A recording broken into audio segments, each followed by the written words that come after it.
Bienvenue sur Stars et Secrets, la chaîne où nous plongeons dans les vies fascinantes des icônes du cinéma, révélant les coulisses, les triomphes et les épreuves qui ont forgé leur légende. Aujourd'hui, nous explorons l'histoire extraordinaire de Terence Hill, cet acteur italien au regard perçant et au sourire irrésistible, qui a conquis le monde avec ses rôles de justicier décontracté et son duo mythique avec Bud Spencer. Imaginez un enfant survivant aux horreurs de la guerre, un jeune homme timide se transformant en star internationale, et un homme mûr affrontant des tragédies personnelles tout en continuant à illuminer les écrans. Terence Hill, de son vrai nom Mario Girotti, n'est pas seulement un visage du western spaghetti, c'est un symbole de résilience, d'humour et de charisme intemporel. Né le 29 mars 1939 à Venise, en Italie, il a traversé des décennies de cinéma, passant des rôles secondaires dans des chefs-d'œuvre comme Le Guépard de Luchino Visconti à des blockbusters comiques qui ont fait rire des générations entières. Mais derrière les bagarres burlesques et les cascades spectaculaires se cache une vie marquée par la guerre, l'amour, la perte et une passion indéfectible pour l'art. Prêt à découvrir les secrets de cet homme qui a su transformer ses peurs en force? Accrochez-vous, car cette histoire va vous captiver du début à la fin. Terence Hill, ou Mario Girotti pour les intimes, est entré dans le monde sous le signe du poisson, dans la magnifique Venise, une ville de canaux et de mystères qui semble presque sortie d'un film. Son père, Girolamo Girotti, était un chimiste italien originaire d'Amelia, une petite ville pittoresque en Ombrie, tandis que sa mère, Hildegard Thiem, venait de Dresde en Allemagne, apportant avec elle un héritage culturel mixte qui allait profondément influencer la vie du jeune Mario. Dès ses premières années, la famille Girotti est ballottée par les vents de l'histoire. En 1943, alors que Mario n'a que 4 ans, son père est muté pour son travail chez Schering, une entreprise chimique allemande, et la famille s'installe à Lommatzsch, une petite ville saxonne près de Dresde, chez les grands-parents maternels. C'est là, au cœur de l'Allemagne nazie, que Mario vit ses premiers souvenirs marquants et terrifiants. La Seconde Guerre mondiale fait rage, et Dresde, cette perle baroque, devient un enfer sur terre lors des bombardements alliés de février 1945. Imaginez un enfant de 6 ans, terré dans un abri, entendant les sirènes hurler et voyant le ciel s'embraser d'un rouge infernal. Terence il l'a raconté plus tard avec une émotion palpable, tout était complètement rouge. Ce qu'une bombe fait à un enfant dure toute une vie, même s'il n'est pas blessé. J'ai fait des cauchemars jusqu'à l'âge de 30 ans. Ces nuits d'horreur, où les bombes anglo-américaines rasent la ville, tuant des dizaines de milliers de civils, marquent à jamais son âme sensible. Miraculeusement, la famille survit, mais l'impact est profond. Mario développe une timidité extrême, une peur viscérale du bruit et des conflits, qu'il combattra plus tard en se jetant dans le cinéma. À la fin de la guerre, en 1945, il rentre en Italie, s'installant à Amelia, la ville natale de son père. C'est là que Mario grandit, entouré de ses 2 frères, Odoardo et Piero, qui eux aussi toucheront brièvement au cinéma dans leur enfance. Mais pour Mario, le 7e art n'est pas encore une évidence. Il est un garçon sportif, passionné de natation, de boxe et de gymnastique, excellent dans ces disciplines qui forgeront son physique athlétique.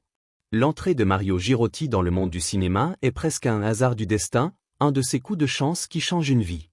À l'âge de 11 ans, en 1950, un ami de sa mère l'informe d'une annonce dans un journal. Des réalisateurs cherchent des garçons pour de petits rôles. Mais c'est lors d'une compétition de natation que le destin frappe vraiment. Le réalisateur Dino Risi le repère, séduit par son regard bleu azur et son air innocent. À 12 ans, Mario décroche son premier rôle dans Vacances avec un gangster, 1951, où il joue Gianni, le leader d'une bande d'orphelins aidant un bandit à s'évader. Ce film marque le début d'une carrière précoce, où le jeune Girotti enchaîne les petits rôles pour financer ses études. Il fréquente le lycée classique, puis la faculté de lettres et philosophie à l'université de Rome, tout en tournant dans des films comme La Voix du silence, 1953, Trop jeune pour aimer, 1953, ou La Veine d'or, 1954. Ces expériences formatrices le mettent en contact avec des réalisateurs de renom comme Mauro Bolognini, Mario Soldati et Gio Pontecorvo. En 1956, à 17 ans, il obtient son premier succès commercial avec Guaglione, une comédie musicale où il joue un adolescent charmant. Suivent des rôles principaux dans Lazzarella, 1957, aux côtés d'Alessandra Panaro, et Serrazella, 1959, avec Claudia Mori, où il incarne Bruno, un sauveteur poursuivi par une jeune fille espiègle. Ces films le cataloguent comme un jeune premier romantique, un adolescent éternel, comme il le dira plus tard avec une pointe d'amertume.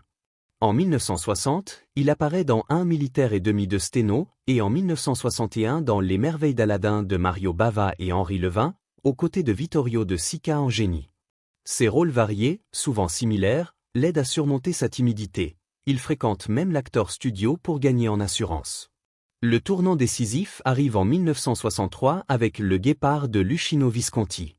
À 24 ans, après 3 ans d'études universitaires en lettres classiques qu'il abandonne pour se consacrer pleinement au cinéma, Mario est choisi pour le rôle du comte Cavriaghi, un partisan de Garibaldi. Travailler avec des légendes comme Burt Lancaster, Alain Delon et Claudia Cardinal est une révélation. Il se souvient, c'était un moment crucial qui m'a poussé à poursuivre la carrière d'acteur à temps plein. Jusque-là, je n'étais pas entièrement convaincu que c'était la bonne voie pour moi. Visconti, perfectionniste, supervise même les essayages de costumes pour son petit rôle. 5 sessions pour trouver la teinte exacte de rouge pour sa chemise, car les partisans garibaldiens fabriquaient leurs vêtements maison, donnant des nuances variées. Visconti était présent à chacun des 5 essayages, aussi bien pour moi que pour les autres acteurs.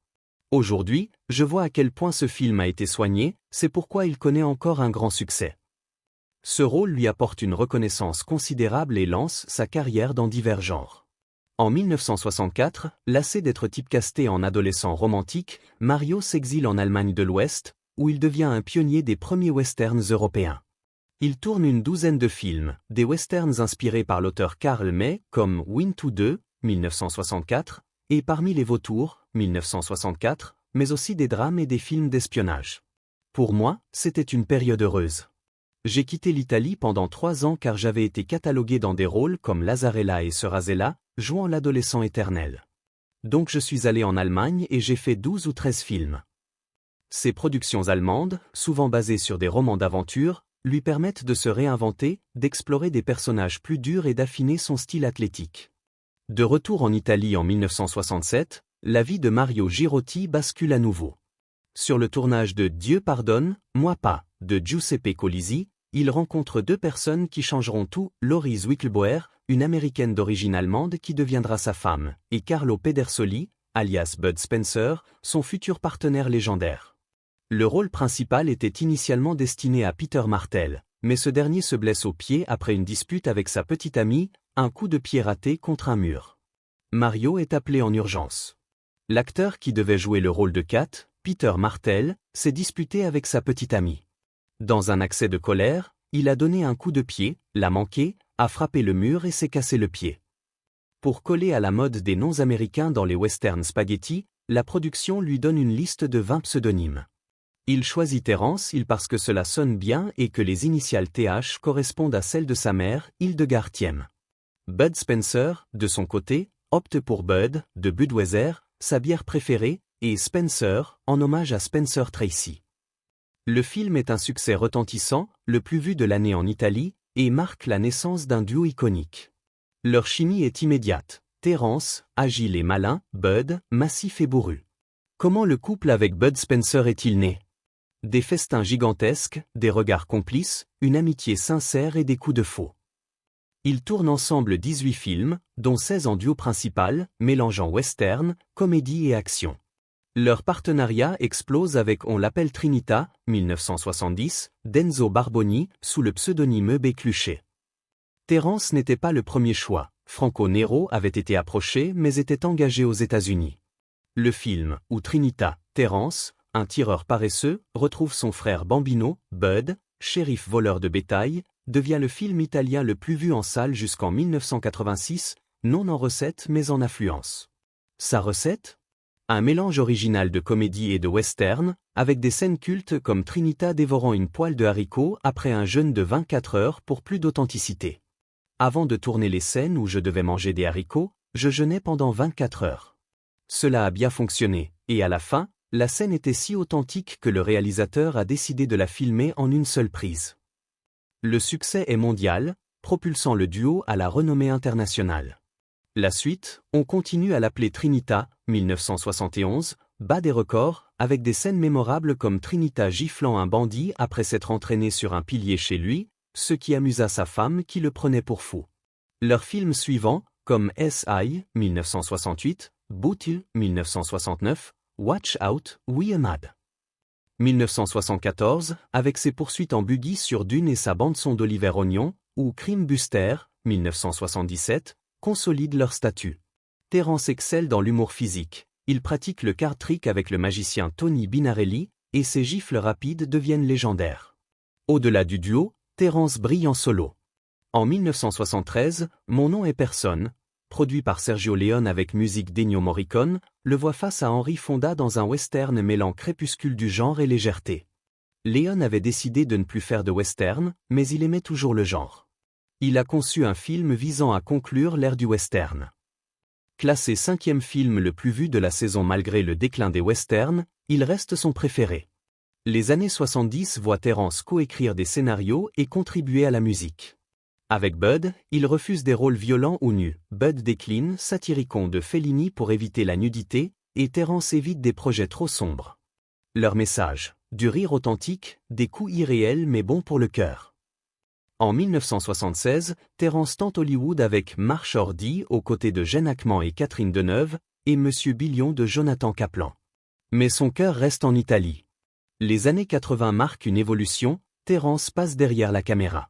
En 1983, il réalise Don Camillo, modernisant le personnage de Giovannino Guareschi, avec ses fils Ross et Jess dans des rôles mineurs. Le film transpose l'histoire dans la région du Bas-Mantoue à l'époque contemporaine. Sa collaboration avec Bud continue, qui trouve un ami trouve un trésor, 1981, Né avec une chemise, 1983, Double Trouble, 1984, où il joue des jumeaux, et Les Super Flics de Miami, 1985. En 1994, leur dernier film ensemble, Les Points de Noël, ou Troublemaker, réalisé par Terrence et écrit par Jess, marque la fin d'une ère après 23 ans sans western. Filmé en Italie, Allemagne et États-Unis, il n'atteint pas les sommets passés, mais scelle leur amitié. Bud décède en 2016, Terrence confie, passer du temps avec Bud était toujours un plaisir. Je suis sûr que lorsque nous nous reverrons, ses premiers mots seront « Nous n'avons jamais eu une seule dispute ». La vie personnelle de Terrence est un mélange de joie et de tragédie. Marié depuis 1967 à Laurie Zwickelbauer, rencontré sur Dieu pardonne, moi pas, ils ont Jess, 1969, et adoptent Ross, 1973. En 1990, Ross, 16 ans, meurt dans un accident de voiture au Massachusetts, alors que Terrence prépare Lucky Luke. Cette perte plonge Terrence dans une dépression profonde. La mort de mon fils adoptif de 16 ans a déclenché une période prolongée de dépression. J'ai crédité ma foi et mon travail pour m'aider à faire face à la douleur immense. Il revient avec Lucky Luke, 1991, qu'il réalise et joue, menant à une série TV. En 1999, Time classe Bud et Terrence comme les acteurs italiens les plus célèbres au monde, derrière Roberto Benigni. Terrence, végétarien, passionné de football, supporter de la Roma, bien qu'il ait compété pour la Lazio, et double citoyen italo-américain, reste apolitique, soutenant occasionnellement des démocrates aux USA comme Joe Biden en 2020. Dans les années 2000, Terrence triomphe à la TV avec Don Matteo, 2000 à 2022, incarnant un prêtre détective charismatique. La série attire des records d'audience, 9,677 millions pour le premier épisode de la 10e saison en 2016. En 2011, il joue dans Un pas du ciel, chef de la garde forestière en Alto Adige. En 2018, après 20 ans sans film, il écrit, réalise et joue dans Je m'appelle Thomas. En 2023, après 259 épisodes sur 13 saisons, il quitte Don Matteo. Installé en Ombrie, près d'Amelia, il cultive une vie simple, loin du glamour. Passionné de natation, il a nagé aux côtés de Dino Risi et de Gobbio, un jeu italien, il maintient sa forme grâce à un mode de vie ascétique et végétarien. Contrairement à Bud, qui dévorait des pâtes, Terrence optait pour des pommes et des galettes de riz. L'héritage de Terrence il est immense. Avec Bud, ils ont créé un genre unique, des films feel-good où la violence est comique, les héros imparfaits mais bons. Leurs bagarres chorégraphiées, leurs regards complices ont influencé des générations, de Jackie Chan aux parodies modernes. En 2017, un jeu vidéo Bud Spencer et Terrence Hill, Slap and Bean rend hommage à leur duo. Terrence, force athlétique depuis l'enfance, incarne la résilience, survivant de la guerre, père endeuillé, star éternelle. Comme il le dit, le cinéma m'a sauvé de ma timidité et m'a donné une seconde vie. Et vous, quel est votre film préféré de Terrence Hill? Partagez-le dans les commentaires ci-dessous.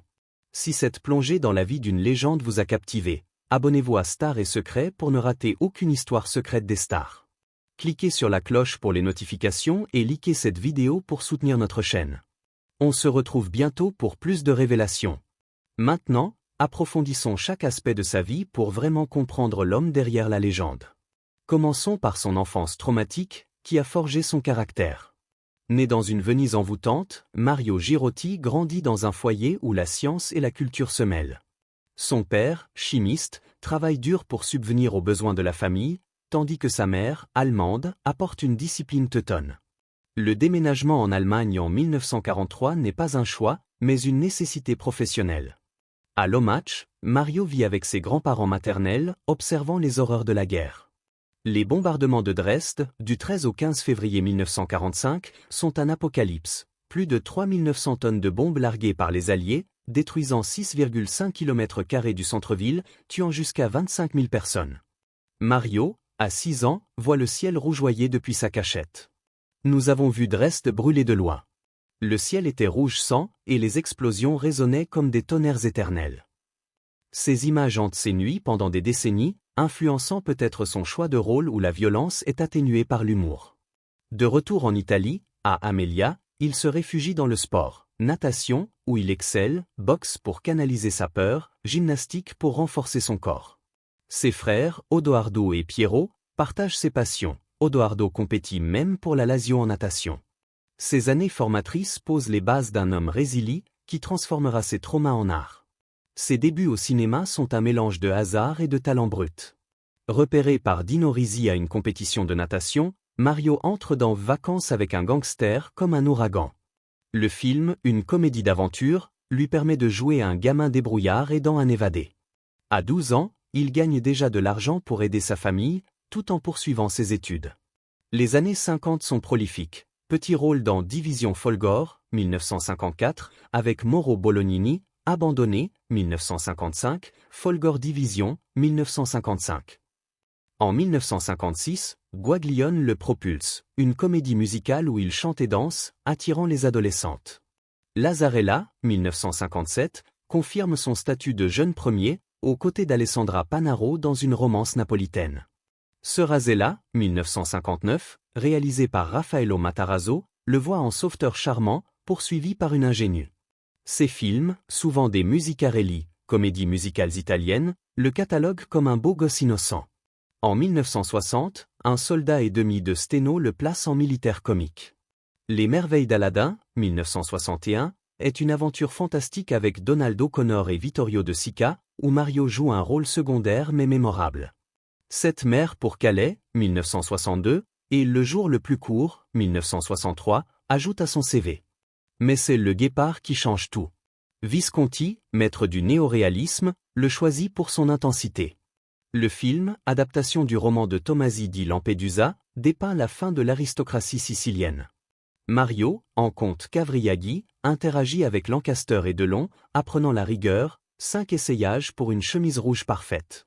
Avec le recul, je réalise à quel point cette expérience était significative.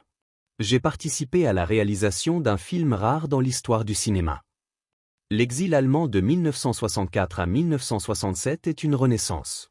Lassé des rôles juvéniles, Mario tourne des westerns karlmayens, Winnetou 2, 1964, où il joue un soldat, Parmi les vautours, 1964, Le prince du pétrole, 1965, Winnetou et le chasseur d'ours, 1965. Ces films, inspirés des romans d'aventure de Karl May, ou comparés à Salgari en Italie, sont des succès en Europe centrale. Ils étaient inspirés par Karl May, qui est comme notre Salgari. Mario y développe son style, agile, charismatique, avec des cascades physiques. Il tourne aussi des drames comme Le Nibelungen, 1967. Cette période heureuse lui permet de mûrir artistiquement, loin des projecteurs italiens. Le retour en 1967 est la rencontre avec Bud Spencer et le Big Bang de sa carrière. Dieu pardonne, moi pas, est un western spaghetti classique, Terrence en Cat Stevens, Bud en Hutch Bessie, chassant un trésor. Le succès est immédiat, lançant la trilogie avec S.I., 1968, où il s'allie à un acrobate et un chasseur de primes pour venger un grec, et Bootil, 1969, aidant des villageois contre un shérif corrompu. Eli Wallach en enseigne à Bud les ficelles du métier. Puis vient Day Cole Maître Trinity, 1970, Révolution, comédie western où Trinita, tireur fainéant, et Bambino, shérif voleur, défendent des Mormons. Scène culte, Trinita mangeant haricots après jeûne de 36 heures, gifle rapide. Le film bat des records, influençant le genre. La suite, 1971, ajoute poker truqué et bagarres hilarantes. Leur duo, Terrence Agile, Bud Force Brute. Anecdote, en Suède, pour promouvoir un film, ils sont kidnappés par des fans en discothèque. Nous avons réalisé à quel point nous étions populaires. Mario et moi avons eu du mal à quitter cette discothèque. Les années 70 sont leur apogée. All the Way Boys, 1972, les voix pilotes en Colombie, où Bud découvre sa passion pour l'aviation. My Name is Nobody, 1973, est un chef-d'œuvre, Terrence en admirateur de Nobody face à Fonda en Jacques Borgard. Léon produit, Morricone compose. Pieds et poings liés, 1974, sinon, nous aurons des ennuis, 1975, avec Buggy et Oliver Onion. Je suis avec les hippopotames, 1979, en Afrique, défendant la faune. Terrence montre sa polyvalence. Avocat dans Le vrai et le faux, 1972, SF dans Orgue, 1979, qu'il produit. Hollywood, La Bandera, 1977, avec Ackman, Monsieur Billion, 1977. Les années 80, direction avec Don Camillo, 1984, modernisant Guareschi. Renegade, 1987, Lucky Luke, 1991. Dernier avec Bud, Troublemaker, 1994. Tragédie, Mort de Ross en 1990. Terrence se réfugie dans la foi. Années 90, dépression, puis retour avec Lucky Luke TV. 2000s, Don Matteo, prêtre détective, 259 épisodes. Succès européen. Un pas du ciel, 2011 à 2015. My Name is Thomas, 2018. Vie privée, mariage stable avec Laurie, installation en Ombrie. Soutien à Biden, apolitique.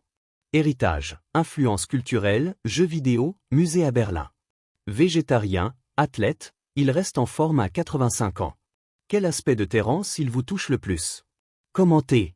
Abonnez-vous à Star et Secret pour explorer plus de vies stellaires. Likez, partagez et à bientôt.